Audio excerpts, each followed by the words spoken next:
Hi hello ನಮಸ್ಕಾರ ಸ್ನೇಹಿತರೆ, welcome back to the channel. ಹೇಗಿದ್ದೀರಾ ಎಲ್ಲರೂ?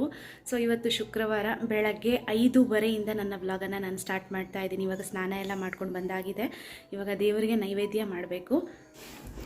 ಇವತ್ತು ಹೇಳುವಾಗ ಒಂದು ಸ್ವಲ್ಪ ಲೇಟ್ ಆಯಿತು, ಯಾಕಂದರೆ ಸಿಕ್ಕಾಪಟ್ಟೆ ಚಳಿ ಇತ್ತು. ಹೇಳೋದೇ ಬೇಡ ಅಂತ ಅನ್ನಿಸ್ತಾ ಇತ್ತು. ಬಟ್ ಏನು ಗೊತ್ತಾ, ಒಂದಿನ ನಾವು ಉದಾಸೀನ ಮಾಡಿಬಿಟ್ಟು ಲೇಟ್ ಇದ್ದರೆ ನೆಕ್ಸ್ಟ್ ಅದೇ ಕಂಟಿನ್ಯೂ ಆಗಿಬಿಡುತ್ತೆ. ಇಷ್ಟು ಟೈಮಿಂದ ಕಷ್ಟಪಟ್ಟು ಬೇಗ ಎದ್ದು ಒಂದು ರೂಟೀನ್ ಸೆಟ್ ಮಾಡ್ಕೊಂಡಿರ್ತೀವಿ. ಈಗ ಚಳಿ ಅಂತ ಒಂದು ಸ್ವಲ್ಪ ಲೇಟ್ ಇದ್ದರೆ ನೆಕ್ಸ್ಟ್ ಅದೇ ಕಂಟಿನ್ಯೂ ಆಗುತ್ತೆ. ಅದಕ್ಕೆ ಬೇಡ ಅಂತ ಹೇಳ್ಬಿಟ್ಟು ಒಂದು 4 ಗಂಟೆಗೆ ಎಚ್ಚರ ಆಯಿತು. ಆ್ಯಸ್ ಯೂಶ್ವಲ್ 4 ಗಂಟೆಗೆ ಎಚ್ಚರ ಆಯಿತು. ಬಟ್ ಅದಾದಮೇಲೆ ಒಂದು ಅರ್ಧ ಗಂಟೆ ಬೆಡ್ಡಲ್ಲೇ ಕೂತಿದ್ದೆ, ಏನೇನೋ ಯೋಚನೆ ಮಾಡ್ತಾ ಕೂತಿದ್ದೆ. ಅದಾದಮೇಲೆ 4:15ಗೆ ಎದ್ದು ಮನೆಯೆಲ್ಲ ಕ್ಲೀನ್ ಮಾಡಿದ ನಂತರ ಸ್ನಾನ ಮಾಡಿಕೊಂಡು ಇವಾಗ ಕಿಚನಿಗೆ ಬಂದಿದ್ದೀನಿ. ಫಸ್ಟಿಗೆ ಕಿಚನೆಲ್ಲ ಒಂದು ಸ್ವಲ್ಪ ಕ್ಲೀನ್ ಮಾಡ್ತಾ ಇದ್ದೀನಿ, ಅಂದರೆ ಕೌಂಟರ್ ಟಾಪ್ ಎಲ್ಲ ನೀಟಾಗಿ ಒರೆಸ್ಕೊಂಡು ಕ್ಲೀನ್ ಮಾಡಿಕೊಂಡು ನಂತರ ಇವಾಗ ದೇವರಿಗೆ ನೈವೇದ್ಯನ ರೆಡಿ ಮಾಡಬೇಕು. ಯಾಕಂದರೆ ಇವತ್ತು ಶುಕ್ರವಾರ ಬೇರೆ. ಶುಕ್ರವಾರದ ದಿನ ನಾನು ದೇವ್ರಿಗೆ ಏನಾದರೂ ನೈವೇದ್ಯ ಮಾಡಿ ಇಡ್ತೀನಿ. ಸೊ ಒಂದೊಂದು ಸಲ ಒಂದೊಂದು ನೈವೇದ್ಯನ ಮಾಡ್ತೀನಿ. ಬಟ್ ಲಾಸ್ಟ್ ಟೈಮ್ ಒಂದು ಸಲ ಬೆಲ್ಲದನ್ನ ಮಾಡಿದ್ದೆ. ಸೊ ಅದು ನನ್ನ ಮಗಳಿಗೂ ತುಂಬ ಇಷ್ಟ ಆಗಿತ್ತು. ಸೊ ಅದನ್ನೇ ಮಾಡೋಣ, ಯಾಕಂದರೆ ಮಹಾಲಕ್ಷ್ಮಿಗೆ ಬೆಲ್ಲದನ್ನ ಅಂದರೆ ತುಂಬ ಇಷ್ಟ ಅಂತ ಹೇಳ್ತಾರೆ. ಸೊ ಅದಕ್ಕೆ ಅದನ್ನೇ ಮಾಡೋಣ ಅಂತಿದ್ದೀನಿ. ಹಾಗೆಯೇ ಲಾಸ್ಟ್ ವಿಡಿಯೋದಲ್ಲಿ ಕೆಲವರು ಕಮೆಂಟ್ ಮಾಡಿದರು, ನಿಮ್ಮಲ್ಲಿರೋ ಸೆರಾಮಿಕ್ ಕಲೆಕ್ಷನ್ಸ್ ಎಲ್ಲ ಒಂದ್ಸಲ ತೋರಿಸಿ ಅಂತ. ನನ್ನ ಹತ್ರ ಜಾಸ್ತಿ ಏನಿಲ್ಲ, ಬಟ್ ಎಷ್ಟಿದೆ ಅಷ್ಟನ್ನು ಈ ವಿಡಿಯೋದಲ್ಲಿ ಇನ್ಕ್ಲೂಡ್ ಮಾಡೋಕ್ಕೆ ಟ್ರೈ ಮಾಡಿದ್ದೀನಿ. ಅಂದರೆ ಎಲ್ಲ ಇನ್ಕ್ಲೂಡ್ ಮಾಡೋಕ್ಕಾಗಿಲ್ಲ, ಬರೀ ಈ ಸರ್ವಿಂಗ್ ಬೌಲ್ಸ್ ಎಲ್ಲ ಇರುತ್ತಲ್ವ ಅದನ್ನು ಈ ವಿಡಿಯೋದಲ್ಲಿ ಇನ್ಕ್ಲೂಡ್ ಮಾಡಿದ್ದೀನಿ. ಸೊ ಅದರಿಂದ ವಿಡಿಯೋನ ಎಲ್ಲೂ ಸ್ಕಿಪ್ ಮಾಡಿದೆ, ಕೊನೆ ತನಕ ನೋಡಿ. ಸೊ ಬೆಲ್ಲದನ್ನ ಮಾಡೋಕ್ಕೆ ಮೊದಲಿಗೆ ನಾನಿಲ್ಲಿ ಒಂದು ಪಾತ್ರೆಯಲ್ಲಿ ಒಂದು ಸ್ವಲ್ಪ ತುಪ್ಪ ತೊಗೊಂಡಿದ್ದೀನಿ. ಇದಕ್ಕೆ ಗೋಡಂಬಿ ಮತ್ತು ದ್ರಾಕ್ಷಿನ ಹಾಕಿ ಹುರ್ಕೋತಾ ಇದ್ದೀನಿ. ಸೊ ಅದಕ್ಕಿಂತ ಮುಂಚೆ ನೀವು ರೈಸನ್ನು ಒಂದು ಸ್ವಲ್ಪ ಬೇಯಿಸ್ಕೊಂಡಿಟ್ಟಿರಿ, ಒಂದು ಸ್ವಲ್ಪ ಜಾಸ್ತಿನೇ ಬೆಂದಿದ್ರೆ ಒಳ್ಳೆಯದು. ನಾನು ಇದೇ ಥರ ಮಾಡ್ತೀನಿ. ಕೆಲವರು ಏನು ಮಾಡ್ತಾರೆ ಅಂದರೆ ಒಟ್ಟಿಗೆ ಬೇಯಿಸ್ಕೊಂಡ್ಬಿಡ್ತಾರೆ. ಬಟ್ ನಾನೇನಂದರೆ ಫಸ್ಟಿಗೆ ರೈಸನ್ನು ಸಪ್ರೇಟಾಗಿ ಬೇಯಿಸ್ಕೊಂಡ್ಬಿಡ್ತೀನಿ, ನಂತರ ಬೆಲ್ಲದನ್ನ ಮಾಡ್ತೀನಿ. ಹಾಗೆಯೇ ಇವಾಗ ಡ್ರೈ ಫ್ರೂಟ್ಸನ್ನು ಒಂದು ಪ್ಲೇಟಿಗೆ ಎತ್ತಿಟ್ಟು ಅದೇ ಪಾತ್ರೆಗೆ ಸ್ವಲ್ಪ ಹಾಲನ್ನು ಹಾಕ್ಕೊಂಡು ನಂತರ ಬೇಯಿಸಿರುವಂತಹ ರೈಸು, ಒಂದು 3 ಏಲಕ್ಕಿ 3 ಲವಂಗ ಇದಿಷ್ಟನ್ನು ಹಾಕಿಬಿಟ್ಟು ಇದನ್ನು ಚೆನ್ನಾಗಿ ಮಿಕ್ಸ್ ಮಾಡಿಕೊಂಡು ನಂತರ ಮೀಡಿಯಮ್ ಫ್ಲೇಮಲ್ಲಿ 4ರಿಂದ 5 ನಿಮಿಷದ ಕಾಲ ಬೇಯಿಸ್ಕೊಂಡು ಕೊನೆಗೆ ಬೆಲ್ಲದ ಪೌಡ್ರು ಹಾಗೆಯೇ ಡ್ರೈ ಫ್ರೂಟ್ಸ್ ಆ್ಯಡ್ ಮಾಡಿಕೊಂಡ್ರೆ ನಮ್ಮದು ಬೆಲ್ಲದನ್ನ ರೆಡಿ ಆಗುತ್ತೆ. ಇದು ಫುಲ್ಲು ಗಟ್ಟಿಯಾಗೋ ಥರ ನೋಡಬೇಡಿ, ಕನ್ಸಿಸ್ಟೆನ್ಸಿ ಒಂದು ಸ್ವಲ್ಪ ಈ ಥರ ಇರುವಾಗ ಸ್ಟವನ್ನು ಆಫ್ ಮಾಡ್ಕೊಂಬಿಡಿ. ಯಾಕಂದರೆ ಇದು ತಣ್ಣಗಾಗ್ತಾ ಬಂದಂಗೆ ಗಟ್ಟಿಯಾಗ್ತಾ ಬರುತ್ತೆ. ನೀವು ಬೇಯಿಸ್ಕೊಳ್ಳುವಾಗಲೇ ಫುಲ್ ಗಟ್ಟಿಯಾಗಿ ಬೇಯಿಸ್ಕೊಂತು ಅಂದರೆ ಅದು ತಿನ್ನೋ ಟೈಮಲ್ಲಿ ಇನ್ನೂ ಫುಲ್ ಗಟ್ಟಿಯಾಗಿಬಿಡುತ್ತೆ, ಅಷ್ಟು ಚೆನ್ನಾಗಿರಲ್ಲ. ಈ ಕನ್ಸಿಸ್ಟೆನ್ಸಿ ಇತ್ತು ಅಂದರೆ ನೆಕ್ಸ್ಟ್ ಅದು ತಣ್ಣಗಾಗುತ್ತಲ್ವ, ಆವಾಗ ಪರ್ಫೆಕ್ಟಾಗಿ ನಿಮಗೆ ತಿನ್ನೋಕ್ಕೆ ಚೆನ್ನಾಗಿರುತ್ತೆ. ಸೊ ಒಂದ್ಸಲ ಖಂಡಿತವಾಗ್ಲೂ ಟ್ರೈ ಮಾಡಿ, ತುಂಬ ಈಸಿಯಾಗಿ ಮಾಡ್ಕೋಬೋದು, ಕ್ವಿಕ್ಕಾಗೂ ಇರುತ್ತೆ. ಹಾಗೆಯೇ ನಾನು ಲಾಸ್ಟ್ ವಿಡಿಯೋದಲ್ಲಿ ನಿಮ್ಮ ಜೊತೆ ಶೇರ್ ಮಾಡ್ಕೊಂಡಿದ್ದೆ, ಇಲ್ಲಿ ಅಪಾರ್ಟ್ಮೆಂಟಲ್ಲಿ ಕೆಲವು ಮಕ್ಕಳು ಬೆಲ್ ಹೊಡೆದು ಓಡೋಗ್ತಾರೆ, ತುಂಬ ಪ್ರಾಬ್ಲಮ್ ಕ್ರಿಯೇಟ್ ಮಾಡ್ತಾ ಇದ್ದಾರೆ ಅಂತ. ಸೊ ಅದಕ್ಕೆ ನಾನು ತುಂಬ ಟೈಮಿಂದ ಅನ್ಕೋತಿದ್ದೆ ಒಂದ್ಸಲ ಸಿಕ್ಕಾಕೊಳ್ಳಿ ಸರಿಯಾಗಿದೆ ಇವ್ರಿಗೆ ಅಂತ. ಯಾಕಂದರೆ ನಮ್ಮ ಪೇಷಂಟ್ಸ್ಗೂ ಒಂದು ಲಿಮಿಟ್ ಅನ್ನೋದಿರುತ್ತೆ ಅಲ್ವಾ. ಡೈಲಿ ಬೆಲ್ ಹೊಡೆದು ಓಡೋದ್ರೆ ನಮಗೂ ಇರಿಟೇಟ್ ಆಗುತ್ತೆ. ಅದು ಹೆಂಗಂದರೆ ಕಂಟಿನ್ಯೂಸ್ ಹೊಡೆಯೋದು ಓಡೋಗ್ಬಿಡೋದು ತುಂಬ ಕಿರಿಕಿರಿ ಅಂತ ಅನ್ನಿಸ್ತಾಯಿತ್ತು. ಎಸ್ಪೆಷಲಿ ಜಾಸ್ತಿ ಯಾವಾಗಂದರೆ ಸಂಜೆ ಒಂದು 6 ಗಂಟೆಯಿಂದ 9 ಗಂಟೆ 9:30 ಈ ಟೈಮಲ್ಲಿ ಬೆಲ್ ಹೊಡೆಯೋದು. ಸೊ ಆವಾಗ ನಾನು ನನ್ನ ಮಗಳಿಗೆ ಓದಿಸ್ತಾ ಇರ್ತೀನಿ, ಇಲ್ಲ ನಾನು ಏನೋ ಒಂದು ಬ್ಯುಸಿಯಾಗಿರ್ತೀನಿ, ಅಡುಗೆ ಮಾಡೋದು ಈ ಥರದ್ರೆಲ್ಲ ಬ್ಯುಸಿ ಇದ್ದರೆ. ಸೊ ಆವಾಗ ಬೆಲ್ ಹೊಡೆದಾಗ ತುಂಬಾ ಸಿಟ್ಟು ಬರುತ್ತೆ. ಸೊ ಮೊನ್ನೆನೂ ಹಿಂಗೆ ಬೆಲ್ ಹೊಡೆದ್ರು, ಸರಿ ಅಂತ ಹೊರಗಡೆ ಹೋಗಿ ನೋಡ್ತೀನಿ ಓಡೋಗ್ಬಿಟ್ಟಿದ್ದಾರೆ ಆಲ್ರೆಡಿ. ಸರಿ ಹೊರಗಡೆನೇ ನಿಂತ್ಕೊಂಡು ಜೋರಾಗಿ ಬೈಯಕ್ಕೆ ಸ್ಟಾರ್ಟ್ ಮಾಡಿದೆ. ಯಾರದು ಸಿಕ್ಕಾಕೊಳ್ಳಿ ಇವ್ರಿಗೆ ಇದೆ ಇವತ್ತು ಅಂತ ಆಲ್ಮೋಸ್ಟ್ ಒಂದು 10-15 ನಿಮಿಷ ಹೊರಗಡೆನೇ ನಿಂತು ಜೋರಾಗಿ ಮಾತಾಡೋಕ್ಕೆ ಸ್ಟಾರ್ಟ್ ಮಾಡಿದೆ. ಸೊ ಇವರು ಹೊರಗಡೆನೇ ಬಂದಿರಲಿಲ್ಲ ಯಾರು. ಸೊ ಅದಾಗಿ ಒಂದು 1 hour ತನಕ ನಾನು ವೆಯ್ಟ್ ಮಾಡಿದೆ, ಇರಲಿಲ್ಲ ಇವರು. ಅದಾದಮೇಲೆ 1 hour ಆದಮೇಲೆ ತಿರ್ಗಾ ಇನ್ನೊಂದು ಸಲ ಡೋರ್ಗೇನೋ ಎಸ್ದಂಗೆ ಸೌಂಡ್ ಬಂತು. ಇಮಿಡಿಯೇಟ್ಲಿ ಡೋರ್ ಓಪನ್ ಮಾಡಿದೆ, ಸಿಕ್ಕಾಕೊಂಡ್ಬಿಟ್ರು. ಬೈಯೋಣ ಅಂತ ಹೋದೆ, ಬಟ್ ಏನಂದರೆ ಆಲ್ರೆಡಿ ಸಿಕ್ಕಾಕೊಂಡ್ಬಿಟ್ರಲ್ವ, ಫುಲ್ ಹೆದರ್ಕೊಂಡಿದ್ರು. ನನ್ನ ನೋಡಿದ ತಕ್ಷಣ ನಾನಲ್ಲ ಅವರು ಅಂತ ಇನ್ನೊಬ್ಬರ ಮೇಲೆ ಹಾಕೋಕ್ಕೆ ಸ್ಟಾರ್ಟ್ ಮಾಡಿದ್ರು. ಸೊ ಅದಕ್ಕೆ ಆಮೇಲೆ ಬೈಯೋಕ್ಕೇನು ಹೋಗಿಲ್ಲ, ಒಳ್ಳೆ ರೀತಿಯಲ್ಲೇ ಹೇಳಿದೆ, ಈ ಥರ ಎಲ್ಲ ಮಾಡಬೇಡಿ, ನಮಗೂ ತುಂಬ ಪ್ರಾಬ್ಲಮ್ ಆಗುತ್ತೆ, ಒಳ್ಳೆ ಮಕ್ಕಳಲ್ವ ನೀವು, ಈ ಥರ ಎಲ್ಲ ಯಾರಾದರೂ ಮಾಡ್ತಾರಾ ಅಂತ ಒಳ್ಳೆ ರೀತಿಯಲ್ಲೇ ಹೇಳಿದೆ. ನೆಕ್ಸ್ಟ್ ಏನಾದರೂ ಇದೇ ಥರ ಕಂಟಿನ್ಯೂ ಮಾಡಿದ್ರೆ ಮಾತ್ರ ನಾನು ಸುಮ್ಮನಿರಲ್ಲ, ಸರಿಯಾಗಿ ಬೈಬೇಕು ಅಂತಿದ್ದೀನಿ. ಹಾಗೆಯೇ ಇವತ್ತು ಬ್ರೇಕ್ಫಾಸ್ಟ್ಗೆ ಚಪಾತಿ ಮತ್ತು ಮಿಕ್ಸ್ ವೆಜ್ ಪಲ್ಯ ಮಾಡ್ತಾಯಿದ್ದೀನಿ. ಮಿಕ್ಸ್ ವೆಜ್ ಪಲ್ಯಕ್ಕೆ ಒಂದು ಬಾಣಲೆಯಲ್ಲಿ ಒಂದು ಸ್ವಲ್ಪ ಎಣ್ಣೆ ತೊಗೊಳ್ಳಿ, ನಂತರ ನಿಮ್ಗೆ ಯಾವುದಾದ್ರು ಇಷ್ಟ ಇರುವಂತಹ ತರಕಾರಿಗಳನ್ನು ಇಲ್ಲಿ ಆ್ಯಡ್ ಮಾಡ್ಕೋಬೇಕು. ನಾನಿಲ್ಲಿ ಆಲೂಗಡ್ಡೆ, ಬಟಾಣಿ, ಬೀನ್ಸು, ಕ್ಯಾರೆಟು ಹಾಗೆಯೇ ಕ್ಯಾಪ್ಸಿಕಮನ್ನು ತೊಗೊಂಡಿದ್ದೀನಿ. ಇದನ್ನು ಈ ಎಣ್ಣೆಯಲ್ಲೇ ನಾವು ಬೇಯಿಸ್ಕೋಬೇಕಾಗತ್ತೆ. ನಂತರ ಇದಕ್ಕೆ ಒಂದು ಮಸಾಲೆನ ರೆಡಿ ಮಾಡ್ಕೊಳ್ಳೋಣ. ಮೊದಲಿಗೆ ಒಂದು ಬಾಣಲೆಯಲ್ಲಿ 1 ಟೀ ಸ್ಪೂನಷ್ಟು ಕೊತ್ತಂಬರಿ ಬೀಜ, ಅರ್ಧ ಟೀ ಸ್ಪೂನಷ್ಟು ಜೀರಿಗೆ, 8 ರಿಂದ 10 ಪೆಪ್ಪರ್ಕಾರ್ನ್, 3 ಏಲಕ್ಕಿ, 4 ರಿಂದ 5 ಲವಂಗ, 1 ಪುಲಾವ್ ಎಲೆ, 3 ರಿಂದ 4 ಕೆಂಪು ಮೆಣಸು, 1 ಪೀಸಷ್ಟು ಚಕ್ಕೆ, ಇದಿಷ್ಟನ್ನು ಡ್ರೈ ರೋಸ್ಟ್ ಮಾಡ್ಕೊಳ್ಳೋಣ. ಇದಿಷ್ಟು ಡ್ರೈ ರೋಸ್ಟ್ ಆದಮೇಲೆ 1 ಟೀ ಸ್ಪೂನಷ್ಟು ಇದಕ್ಕೆ ತೆಂಗಿನಕಾಯನ್ನು ಆ್ಯಡ್ ಮಾಡ್ಕೋಬೇಕು. ಇದನ್ನು ಅಷ್ಟೇ ರೋಸ್ಟ್ ಮಾಡಿಕೊಂಡು ಸೈಡಲ್ಲಿ ಎತ್ತಿಡೋಣ.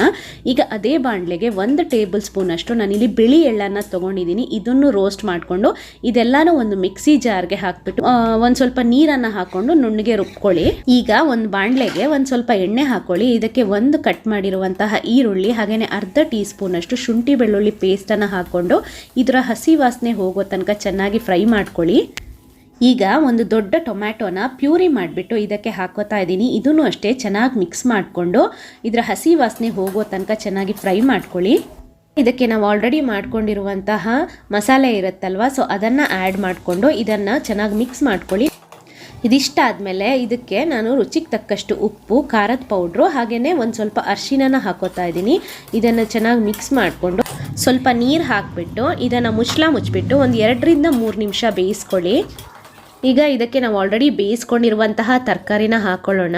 ಇದನ್ನು ಚೆನ್ನಾಗಿ ಒಂದು ರೌಂಡ್ ಮಿಕ್ಸ್ ಮಾಡಿಕೊಂಡು ಒಂದು ಸ್ವಲ್ಪ ನೀರನ್ನು ಹಾಕಿಬಿಟ್ಟು ಒಂದು 2 ನಿಮಿಷ ಬೇಯಿಸ್ಕೊಂಡು ಕೊನೆಗೆ ಕೊತ್ತಂಬರಿ ಸೊಪ್ಪನ್ನು ಹಾಕಿದ್ರೆ ನಮ್ಮದು ಮಿಕ್ಸ್ ವೆಜ್ ರೆಡಿ ಆಗುತ್ತೆ. ಇದು ಚಪಾತಿ, ಪೂರಿ, ದೋಸೆ ಇದೆಲ್ಲದಕ್ಕೂ ಒಳ್ಳೆ ಕಾಂಬಿನೇಷನ್ ಅಂತಲೇ ಹೇಳ್ಬೋದು. ಟೇಸ್ಟೂ ತುಂಬ ಚೆನ್ನಾಗಿರುತ್ತೆ. ಖಂಡಿತವಾಗ್ಲೂ ಒಂದ್ಸಲ ಟ್ರೈ ಮಾಡಿ ನೋಡಿ. ಬ್ರೇಕ್ಫಾಸ್ಟ್ ಎಲ್ಲ ರೆಡಿ ಆದಮೇಲೆ ಇವಾಗ ಮಧ್ಯಾಹ್ನ ಲಂಚ್ಗೆ ರೆಡಿ ಮಾಡ್ಕೋತಾ ಇದ್ದೀನಿ. ಇವತ್ತು ಲಂಚ್ಗೆ ಅನ್ನ ಮತ್ತು ರಸಮ್ ಮಾಡೋಣ ಅಂತ. ಮೊದಲಿಗೆ ರಸಮ್ನ ಯಾವ ಥರ ಮಾಡೋದು ಅಂತ ನೋಡ್ಕೊಂಡು ಬರೋಣ. ಮೊದಲಿಗೆ ಒಂದು ಬಾಣಲೆಗೆ ಇಲ್ಲಿ 2 ಟೀ ಸ್ಪೂನಷ್ಟು ಕೊತ್ತಂಬರಿ ಬೀಜನ ತೊಗೊಂಡಿದ್ದೀನಿ, ಅರ್ಧ ಟೀ ಸ್ಪೂನಷ್ಟು ಜೀರಿಗೆ, 8 ರಿಂದ 10 ಮೆಂತೆ ಕಾಳನ್ನು ಒಂದು ಸ್ವಲ್ಪ ರೋಸ್ಟ್ ಮಾಡಿಕೊಂಡು ಇದಕ್ಕೆ 4 ರಿಂದ 5 ಕೆಂಪು ಮೆಣಸು, ಒಂದು ಸ್ವಲ್ಪ ಕರಿಬೇವನ್ನು ಹಾಕ್ಕೋತಾ ಇದ್ದೀನಿ. ಕೊನೆಗೆ ಇದಕ್ಕೊಂದು ಸ್ವಲ್ಪ ಹಿಂಗನ್ನು ಹಾಕಿಬಿಟ್ಟು ಒಂಚೂರು ರೋಸ್ಟ್ ಮಾಡಿಕೊಂಡು ಇದನ್ನು ಮಿಕ್ಸಿಗೆ ಹಾಕ್ಬಿಟ್ಟು ಒಂದು ರೌಂಡ್ ಪೌಡರ್ ಮಾಡ್ಕೊಳ್ಳಿ. ನಂತರ ಇದಕ್ಕೊಂದು ಸ್ವಲ್ಪ ತೆಂಗಿನಕಾಯಿ ತುರಿ, ಒಂದು ಸ್ವಲ್ಪ ನೀರು ಇದಿಷ್ಟನ್ನು ಹಾಕಿಬಿಟ್ಟು ನುಣ್ಣಗೆ ರುಬ್ಕೋಬೇಕು. ಹಾಗೆಯೇ ಇನ್ನೊಂದು ಕಡೆ ಒಂದು ಬಾಣಲೆಯಲ್ಲಿ ಒಂದು ಸ್ವಲ್ಪ ಎಣ್ಣೆ, ಸಾಸಿವೆ ಹಾಗೆಯೇ ಕರಿಬೇವನ್ನು ಹಾಕಿಬಿಟ್ಟು ಒಗ್ಗರಣೆ ಮಾಡ್ಕೊಳ್ಳೋಣ. ಇದಕ್ಕೆ ಕಟ್ ಮಾಡಿರುವಂತಹ ಹಸಿರು ಮೆಣಸಿನಕಾಯಿ, ಸ್ವಲ್ಪ ಶುಂಠಿನ ಹಾಕೋತಾ ಇದ್ದೀನಿ. ಇದನ್ನು ಚೂರು ಫ್ರೈ ಮಾಡಿಕೊಂಡು ನಂತರ ಒಂದು ದೊಡ್ಡ ಈರುಳ್ಳಿನ ಸಣ್ಣದಾಗಿ ಹೆಚ್ಚಿಬಿಟ್ಟು ಹಾಕೋತಾ ಇದ್ದೀನಿ. ಹಾಗೆಯೇ ಒಂದು ದೊಡ್ಡ ಟೊಮ್ಯಾಟೋನ ಕಟ್ ಮಾಡಿಬಿಟ್ಟು ಹಾಕ್ಕೊಳ್ಳಿ. ಇದನ್ನು ಒಂದು ಸ್ವಲ್ಪ ಬಾಡಿಸ್ಕೊಂಡು ನಾವು ಆಲ್ರೆಡಿ ಮಾಡ್ಕೊಂಡಿರುವಂತಹ ಮಸಾಲೆ ಇರುತ್ತಲ್ವ ಅದನ್ನು ಆ್ಯಡ್ ಮಾಡ್ಕೊಳ್ಳಿ. ಇದನ್ನು ಒಂದು ರೌಂಡ್ ಮಿಕ್ಸ್ ಮಾಡಿಕೊಂಡು ಒಂದು ಕುದಿ ಬರೋ ತನಕ ಚೆನ್ನಾಗಿ ಕುದಿಸ್ಕೊಂಡು ಇದಕ್ಕೊಂದು ಸ್ವಲ್ಪ ಅರಿಶಿಣದ ಪೌಡ್ರನ್ನು ಹಾಕ್ಕೋಬೇಕು. ಹಾಗೆಯೇ ಇಲ್ಲಿ ಒಂದು ನಿಂಬೆಹಣ್ಣು ಗಾತ್ರದ ಹುಣಸೆ ಹಣ್ಣನ್ನು ತೊಗೊಂಡಿದ್ದೀನಿ. ಅದನ್ನು ಇದಕ್ಕೆ ಹಾಕ್ಕೊಂಡು ನಂತರ ನಾವು ಬೇಯಿಸ್ಕೊಂಡಿರುವಂತಹ ಬೇಳೆನ ಆ್ಯಡ್ ಮಾಡ್ಕೋಬೇಕು. ಇದನ್ನು ಮುಚ್ಚಿಬಿಟ್ಟು ಒಂದು 5 ರಿಂದ 6 ನಿಮಿಷದ ಕಾಲ ಚೆನ್ನಾಗಿ ಕುದಿಸ್ಕೊಂಡು ಒಂದು ಸ್ವಲ್ಪ ಬೆಲ್ಲದ ಪೌಡ್ರನ್ನು ಹಾಕ್ಕೊಳ್ಳಿ. ಹಾಗೆಯೇ ರುಚಿಗೆ ತಕ್ಕಷ್ಟು ಉಪ್ಪನ್ನು ಹಾಕ್ಕೊಂಡು ಕೊನೆಗೆ ಕೊತ್ತಂಬರಿ ಸೊಪ್ಪನ್ನು ಹಾಕ್ಕೊಂಡ್ರೆ ನಮ್ಮದು ರಸಮ್ ರೆಡಿ ಆಗುತ್ತೆ. ಇದರ ಟೇಸ್ಟ್ ತುಂಬ ಚೆನ್ನಾಗಿರುತ್ತೆ. ಈ ದೇವಸ್ಥಾನಗಳಲ್ಲೆಲ್ಲ ಇರುತ್ತಲ್ವ ಆ ಥರ ಟೇಸ್ಟ್ ಇರುತ್ತೆ. ಖಂಡಿತವಾಗ್ಲೂ ಒಂದ್ಸಲ ಟ್ರೈ ಮಾಡಿ ನೋಡಿ.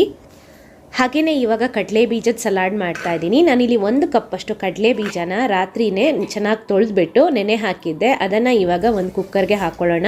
ಇದಕ್ಕೊಂದು ಸ್ವಲ್ಪ ನೀರು ಹಾಗೆಯೇ ಒಂದು ಸ್ವಲ್ಪ ಉಪ್ಪು ಹಾಕಿಬಿಟ್ಟು ಒಂದು 2 ರಿಂದ 3 ವಿಷಲ್ ಕೂಗಿಸ್ಕೊಳ್ಳಿ. ಒಂದು ಮಿಕ್ಸಿಂಗ್ ಬೌಲನ್ನು ತೊಗೊಂಡಿದ್ದೀನಿ. ಇದಕ್ಕೆ ಬೇಯಿಸಿರುವಂತಹ ಕಡಲೆ ಬೀಜನ ಹಾಕೋತಾ ಇದ್ದೀನಿ. ಹಾಗೆಯೇ ಒಂದು ಈರುಳ್ಳಿ, ಒಂದು ಟೊಮ್ಯಾಟೊ, ಒಂದು ಸೌತೆಕಾಯನ್ನು ಸಣ್ಣಗೆ ಕಟ್ ಮಾಡಿಬಿಟ್ಟು ಹಾಕೋತಾ ಇದ್ದೀನಿ. ರುಚಿಗೆ ತಕ್ಕಷ್ಟು ಉಪ್ಪು ಹಾಗೆಯೇ ಒಂದು ಸ್ವಲ್ಪ ಚಿಲ್ಲಿ ಪೌಡ್ರನ್ನು ಹಾಕ್ಕೊಂಡು ಕೊತ್ತಂಬರಿ ಸೊಪ್ಪು ಹಾಕಿಬಿಟ್ಟು ಚೆನ್ನಾಗಿ ಮಿಕ್ಸ್ ಮಾಡಿಕೊಂಡ್ರೆ ನಮ್ಮದು ಕಡಲೆ ಬೀಜದ ಸಲಾಡ್ ರೆಡಿ ಆಗುತ್ತೆ. ಇದಕ್ಕೆ ಬೇಕಾದರೆ ನೀವು ನಿಂಬೆ ರಸನೂ ಹಾಕೋಬೋದು, ಇನ್ನೂ ಚೆನ್ನಾಗಿರುತ್ತೆ. ಸೊ ಇದನ್ನು ಕೂಡ ನೀವು ಟ್ರೈ ಮಾಡಿ ಒಂದ್ಸಲ. ನಾನು ನನ್ನ ಮಗಳದು ಟಿಫಿನ್ಗೆ ಸ್ನ್ಯಾಕ್ಸ್ ಇರುತ್ತಲ್ವ, ಸೊ ಅದಕ್ಕೆ ಇದನ್ನೇ ಹಾಕ್ಬಿಟ್ಟು ಕೊಟ್ಟಿದ್ದೀನಿ. ಅವಳಿಗಿದು ತುಂಬಾ ಇಷ್ಟ. ಟೇಸ್ಟೂ ಚೆನ್ನಾಗಿರುತ್ತೆ, ಅಲ್ಲದೆ ಹೆಲ್ದಿಯಾಗೂ ಇರುತ್ತೆ. ಖಂಡಿತವಾಗ್ಲೂ ಒಂದ್ಸಲ ನಿಮ್ಮ ಮಕ್ಳಿಗೂ ಕೊಟ್ಬಿಟ್ಟು ನೋಡಿ. ಅದಾದಮೇಲೆ ಇವಾಗ ನನ್ನ ಹಸ್ಬೆಂಡ್ ಲಂಚ್ ಬಾಕ್ಸನ್ನು ರೆಡಿ ಮಾಡ್ತಾ ಇದ್ದೀನಿ. ಸೊ ಇದರದ್ದು ಶಾರ್ಟ್ ನೀವು ಆಲ್ರೆಡಿ ಚಾನಲಲ್ಲಿ ನೋಡಿರ್ತೀರ ಅಂತ ಅನ್ಕೋತೀನಿ. ಸೊ ಅದಾದಮೇಲೆ ನಾನು ಅಡುಗೆ ಎಲ್ಲ ಮಾಡಿದ್ಮೇಲೆ ಆ ಪಾತ್ರೆಯಲ್ಲೇ ಅದನ್ನು ಬಿಟ್ಬಿಡಲ್ಲ, ಬೇರೆ ಒಂದು ಸರ್ವಿಂಗ್ ಬೌಲ್ಗೆ ಹಾಕ್ಬಿಟ್ಟು ಎತ್ತಿಟ್ಕೊಂಡ್ಬಿಡ್ತೀನಿ.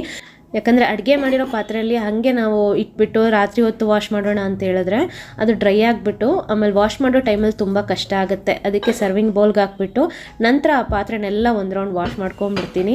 ಸೊ ಅವಾಗ ರಾತ್ರಿ ಹೊತ್ತು ನನಗಷ್ಟು ಪಾತ್ರೆನೂ ಇರಲ್ಲ. ಅಲ್ಲದೆ ಈ ಥರ ಚಿಕ್ಕ ಚಿಕ್ಕ ಬೌಲ್ಸಲ್ಲಿ ಏನಿರುತ್ತೆ ಇದನ್ನು ವಾಶ್ ಮಾಡೋಕ್ಕೂ ತುಂಬ ಈಸಿಯಾಗಿರುತ್ತೆ. ಸೊ ಇದೊಂದು ನಾನು ಮುಂಚೆನಿಂದಲೂ ಫಾಲೋ ಮಾಡ್ಕೊಂಡು ಬರ್ತಾ ಇದ್ದೀನಿ. ಹಾಗೆಯೇ ಲಾಸ್ಟ್ ಕೆಲವೊಂದು ವೀಡಿಯೋಗಳಲ್ಲಿ ಕೆಲವರು ಕಮೆಂಟ್ ಮಾಡಿದ್ರು ನಿಮ್ಮಲ್ಲಿರೋ ಸೆರಾಮಿಕ್ ಪಾತ್ರೆಗಳನ್ನೆಲ್ಲ ಒಂದ್ಸಲ ತೋರಿಸಿ ಅಂತ. ನನ್ನ ಹತ್ರ ಅಷ್ಟೇನಿಲ್ಲ, ಬಟ್ ಇವತ್ತಿನ ವಿಡಿಯೋದಲ್ಲಿ ಕೆಲವೊಂದು ಸರ್ವಿಂಗ್ ಬೌಲ್ಗಳನ್ನೆಲ್ಲ ತೋರಿಸ್ತಾ ಇದ್ದೀನಿ ನೋಡಿ. ಇದು ಒಂದು ದೊಡ್ಡ ಸರ್ವಿಂಗ್ ಬೌಲ್ ಥರನೂ ಯೂಸ್ ಮಾಡ್ಬೋದು, ಇಲ್ಲ ಪಿಕಲ್ ಜಾರ್ ಆ ಥರ ಪಿಕಲೆಲ್ಲ ಹಾಕಿಡೋಕ್ಕೂ ಯೂಸ್ ಮಾಡ್ಬೋದು. ಸೊ ಇದನ್ನು ನಾನು ಕಡಲೆಕಾಯಿ ಪರ್ಶೆಲ್ ತೊಗೊಂಡಿದ್ದು, ಇದಕ್ಕೆ 200 ರೂಪೀಸ್ ಕೊಟ್ಟಿದ್ದೆ. ಸೈಜ್ ಕೂಡ ಚೆನ್ನಾಗೇ ಇದೆ. ಹಾಗೆಯೇ ಇದೊಂದು ಚಿಕ್ಕ ಬೌಲು ಯೆಲ್ಲೋ ಕಲರ್ದು. ನನ್ನ ಕಿಚನಲ್ಲಿ ನಾನು ಜಾಸ್ತಿ ನಂದು ಐಟಮ್ಸ್ ಎಲ್ಲ ಏನಂದರೆ ಯೆಲ್ಲೋ ಕಲರನ್ನೇ ನಾನು ಪ್ರಿಫರ್ ಮಾಡಿದ್ದೀನಿ, ಯೆಲ್ಲೋ, ಗ್ರೀನ್ ಮತ್ತು ಸ್ಕೈ ಬ್ಲೂ ಅಲ್ಲಿ. ಸೊ ಅದಕ್ಕೋಸ್ಕರ ಇದು ಕೂಡ ಚೆನ್ನಾಗಿತ್ತು ಅಂತ ಇದನ್ನೊಂದು ತೊಗೊಂಡಿದ್ದೀನಿ. ಹಾಗೆಯೇ ಇದೊಂದಿದೆ ಯೆಲ್ಲೋ ಕಲರ್ ಬೌಲು. ಇದು ಆ್ಯಕ್ಚುಲಿ ನನ್ನ ಫ್ರೆಂಡ್ ಹತ್ರ ನಾನು ತರಿಸಿರೋದು. ಸೊ ಅವ್ರ ಮನೇಲಿ ಸಾಕಷ್ಟು ಸೆರಾಮಿಕ್ ಕಲೆಕ್ಷನ್ಸ್ ಎಲ್ಲ ಇತ್ತು, ನಾನು ಅವ್ರ ಹತ್ರನೇ ದುಡ್ಡು ಕೊಟ್ಬಿಟ್ಟು ತರಿಸ್ಕೊಂಡಿದ್ದೆ. ಸೊ ಇದರಲ್ಲಿ ಒಂದು ಈ ಥರ ಬೌಲ್ ಥರ ಬರುತ್ತೆ ಮತ್ತು 6 ಕಾಫಿ ಮಗ್ ಬರುತ್ತೆ ಸೇಮ್ ಪ್ಯಾಟರ್ನಲ್ಲಿ. ಸೊ ನನಗಂತೂ ಇದು ತುಂಬ ಇಷ್ಟ ಆಗ್ಬಿಟ್ಟು ನಾನು ತೊಗೊಂಡಿದ್ದು. ಸೊ ಇದೂ ಅಷ್ಟೇ ಒಂದು ದೊಡ್ಡ ಬೌಲ್ ಥರ ಬರುತ್ತೆ ನೋಡಿ. ಇದರಲ್ಲಿ ಡಬಲ್ ಕಲರ್ ಬರುತ್ತೆ, ಯೆಲ್ಲೋ ಮತ್ತು ವೈಟು. ಇದು ನನ್ನ ಹತ್ರ ಇರೋ ಸರ್ವಿಂಗ್ ಬೌಲ್ ದೊಡ್ಡದು ಅಂದರೆ ಇದೆ, ದೊಡ್ಡ ಸೈಜದು. ಸೊ ಇದರಲ್ಲಿ ರೈಸು, ಸಾಂಬಾರು ಆ ಥರದ್ದೆಲ್ಲ ಹಾಕೋಕ್ಕೆ ನಾನು ಇದನ್ನು ಯೂಸ್ ಮಾಡ್ತೀನಿ. ಇದನ್ನು ನಾನು ತುಂಬ ಇಷ್ಟಪಟ್ಟು ತೊಗೊಂಡಿದ್ದು. ಹಾಗೆಯೇ ಇದು ಇನ್ನೊಂದು ಸರ್ವಿಂಗ್ ಬೌಲು. ಇದು ವಿತ್ ಲಿಡ್ ಬರುತ್ತೆ. ಇವಾಗ ಮುಂಚೆ ತೋರಿಸಿದ್ದಕ್ಕೆ ಅದಕ್ಕೆ ಲಿಡ್ ಇರಲ್ಲ, ಬೇರೆ ಯಾವುದಾದ್ರೂ ಲಿಡ್ಡನ್ನು ಹಾಕೋಬೇಕು. ಇದು ವಿತ್ ಲಿಡ್ ಬರುತ್ತೆ, ಒಂಥರ ಲೀಫ್ ಅದು ಡಿಸೈನ್ ಥರ ಕೊಟ್ಟಿದ್ದಾರೆ, ಹೆವಿಯಾಗೂ ಇದೆ. ಇದೂ ನನಗೆ ತುಂಬ ಇಷ್ಟ ಆಗಿದ್ದು. ಹಾಗೆಯೇ ಇದು ಒಂದು ಪ್ಲೇಟ್ ಥರ ಸರ್ವ್ ಎಲ್ಲ ಮಾಡೋಕ್ಕೆ ಯೂಸ್ ಮಾಡ್ಬೋದು. ಇದರಲ್ಲೊಂದು ಬೌಲ್ ಥರನೂ ಬರುತ್ತೆ. ಇದನ್ನು ನನಗೆ ದೀಪಾವಳಿಗೆ ಒಬ್ಬರು ಗಿಫ್ಟ್ ಕೊಟ್ಟಿದ್ದು. ಸೊ ಇದು ನನಗೆ ತುಂಬಾ ಇಷ್ಟ ಆಯಿತು. ಇದರ ಡಿಸೈನು ಎಲ್ಲ ತುಂಬಾ ಚೆನ್ನಾಗಿದೆ. ಹಾಗೆಯೇ ಇನ್ನೂ ಒಂದು 2-3 ಬೌಲ್ ಇದೆ, ಅದನ್ನು ನಾನು ಆಲ್ರೆಡಿ ವಿಡಿಯೋದಲ್ಲಿ ತೋರಿಸಿದ್ದೀನಿ ನಿಮಗೆ. ಆವಾಗ ನಾನು ಅಡುಗೆ ಮಾಡಿದ್ದನ್ನೆಲ್ಲ ನಾನು ಒಂದು ಸರ್ವಿಂಗ್ ಬೌಲಲ್ಲಿ ಹಾಕಿ ಎತ್ತಿಟ್ನಲ್ಲ, ಸೊ ಅದಷ್ಟು ಬೌಲ್ಸ್ ಇದೆ. ಸೊ ಇದಿಷ್ಟು ನನ್ನ ಹತ್ರ ಇರೋ ಸರ್ವಿಂಗ್ ಬೌಲ್ಸ್ಗಳು. ಸೊ ಇವತ್ತಿನ ವಿಡಿಯೋ ನಿಮ್ಮೆಲ್ರಿಗೂ ಇಷ್ಟ ಆಗಿದೆ ಅನ್ಕೋತೀನಿ. ಇಷ್ಟ ಆದರೆ ದಯವಿಟ್ಟು ಲೈಕ್ ಮಾಡಿ, ಶೇರ್ ಮಾಡಿ ಹಾಗೂ ಸಬ್ಸ್ಕ್ರೈಬ್ ಮಾಡಿ.